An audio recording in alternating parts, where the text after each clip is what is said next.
నమస్తే, welcome to whistle. నేను మీ స్వాతి.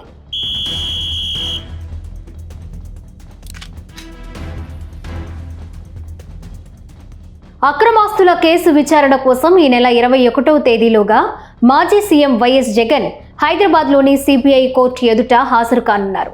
ఈ మేరకు ఆయన తరపు న్యాయవాది కోర్టుకు తెలిపారు. దీంతో జగన్ కోర్టు మెట్లు ఎప్పుడు ఎక్కుతారా అని అంతా ఆసక్తిగా ఎదురుచూస్తున్నారు.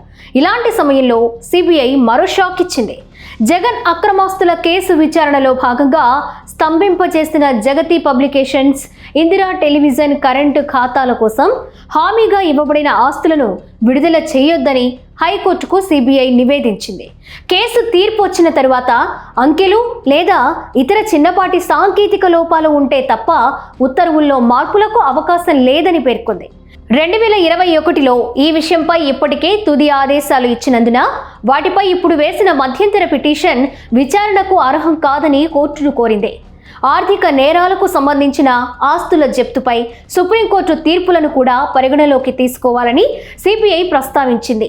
కరెంటు ఖాతాల నిర్వహణకు 2012లో కోర్టు సూచనల మేరకు హామీగా సమర్పించిన 3 స్థిరాస్తులను విడుదల చేయాలంటూ జగతి పబ్లికేషన్స్, జననీ ఇన్ఫ్రా, ఇందిరా టెలివిజన్ సంస్థలు పిటిషన్లు దాఖలు చేశాయి.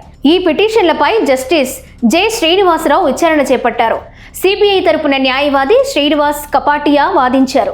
ఈ కేసు విచారణలో భాగంగా జగతికి చెందిన సుమారు 46.82 లక్షల రూపాయలు ఉన్న కరెంటు ఖాతాలను స్తంభింపచేసినట్లు తెలిపారు. మీడియా కార్యకలాపాలు, సిబ్బంది జీతాలకు ఇబ్బంది లేకుండా ఉండేందుకు కోర్టు షరతులతో ఖాతాల నిర్వహణకు అనుమతి ఇచ్చినట్లు గుర్తించారు. ఈ ప్రక్రియలో భాగంగా 23.42 లక్షల రూపాయల బ్యాంక్ గ్యారంటీ, అలాగే రేవన్ ఇన్ఫ్రా తరపున బెంగళూరు సమీపంలోని నల్లూరు వద్ద 6.30 కోట్ల విలువైన 3 స్థిరాస్తులు హామీగా ఇచ్చినట్లు వివరించారు. సిబిఐ వాదన ప్రకారం ప్రధాన కేసు తుది నిర్ణయం వెలువడే వరకు ఈ హామీలు కొనసాగాలి. రేవన్ ఇన్ఫ్రాకు చెందిన ఆస్తులను మొదట ఈడీ జప్తు చేసినప్పటికీ ట్రిబ్యునల్ ఆ నిర్ణయాన్ని రద్దు చేయడంతో ఈడీ హైకోర్టును ఆశ్రయించిందని పేర్కొన్నారు. ప్రధాన పిటిషన్ ఇంకా పెండింగ్లో ఉందని, అందువల్ల హామీ ఆస్తులపై వెంటనే నిర్ణయం తీసుకోవడం సరైంది కాదని వాదించారు. సండూరు నుంచి క్లాసిక్ రియాలిటీకి, అక్కడి నుంచి రేవన్ ఇన్ఫ్రాకు నిధుల మళ్లింపు జరిగిందని, అది అక్రమ డబ్బు ప్రవాహమని పేర్కొన్నారు. జగతి, జనని, ఇందిరా టెలివిజన్లతో పాటు రేవన్ ఇన్ఫ్రా కూడా జగన్ అనుబంధ సంస్థలేనని పేర్కొంటూ పిటిషన్లను కొట్టివేయాలని కోరారు. ఇక పిటిషనర్ల తరపు న్యాయవాది జి అశోక్ రెడ్డి మాట్లాడుతూ రేవన్ ఇన్ఫ్రాకు జగతి, జనని, ఇందిరా టీవీలతో సంబంధం లేదని స్పష్టం చేశారు. ఇదే విషయాన్ని ఈడీ ట్రిబ్యునల్ కూడా నిర్ధారించిందని గుర్తు చేశారు.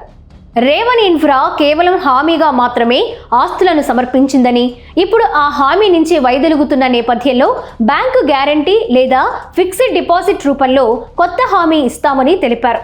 అంతేకాక కరెంటు ఖాతాల నిర్వహణకు అనుమతిస్తూ కోర్టు అప్పట్లో ఇచ్చిన తాత్కాలిక ఉత్తర్వుల్లో ఆచరణలో ఇబ్బందులు ఉంటే సవరణ కోసం కోర్టును ఆశ్రయించొచ్చు అని చెప్పిన విషయం పరిగణలోకి తీసుకోవాలని కోరారు.